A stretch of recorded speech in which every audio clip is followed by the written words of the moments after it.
1. The value of gold, including gold deposit, held as asset of Reserve Bank increased by 57.12% to 4 rupees, 31,624.8 crores on March 31, 2025, mainly on account of addition of 54.13 metric tons of precious metal and increase in its prices.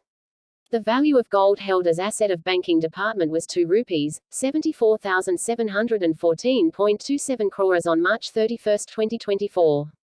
2. Leena Gandhi Tweri, chairperson of pharmaceutical giant USV, has bought 2 luxurious sea-facing duplex apartments in Mumbai's upscale Worli area.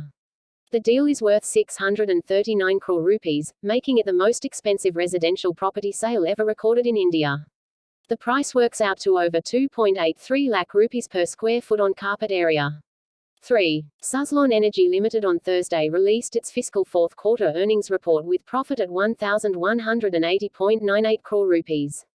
This was 364.73% higher in comparison to 254.12 crore rupees recorded during the corresponding quarter of FY24.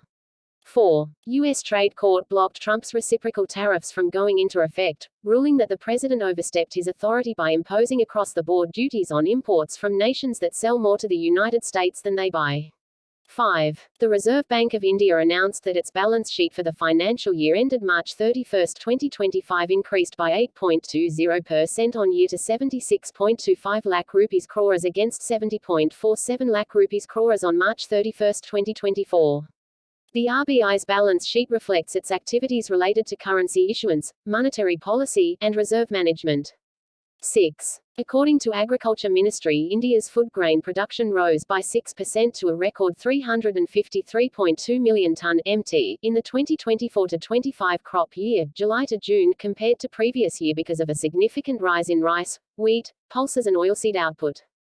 7. India's industrial output growth slowed sharply to 2.7% in April from an upwardly revised 3.9% in March and 5.2% in the corresponding month of the previous fiscal, as all 3 sectors making up the Index of Industrial Production (IIP) saw a decline. 8. Adani Ports and Special Economic Zone (APSEZ), the transport and logistics arm of Adani Group, plans to consider a US dollar bond buyback as robust business growth has given it ample cash flows. 9. As part of Centre's Viksit Krishi Sankalpan, the ICAR, Central Marine Fisheries Research Institute will focus on popularizing its cutting-edge technologies, including cage fish farming and seaweed cultivation, to increase mariculture production. 10. India's exports of cashew nuts have declined by more than 50% over the past 15 years after touching a record high of 1.31 lakh tons in 2011-12 on tough competition, high operational costs for processing and reliance on imported raw materials.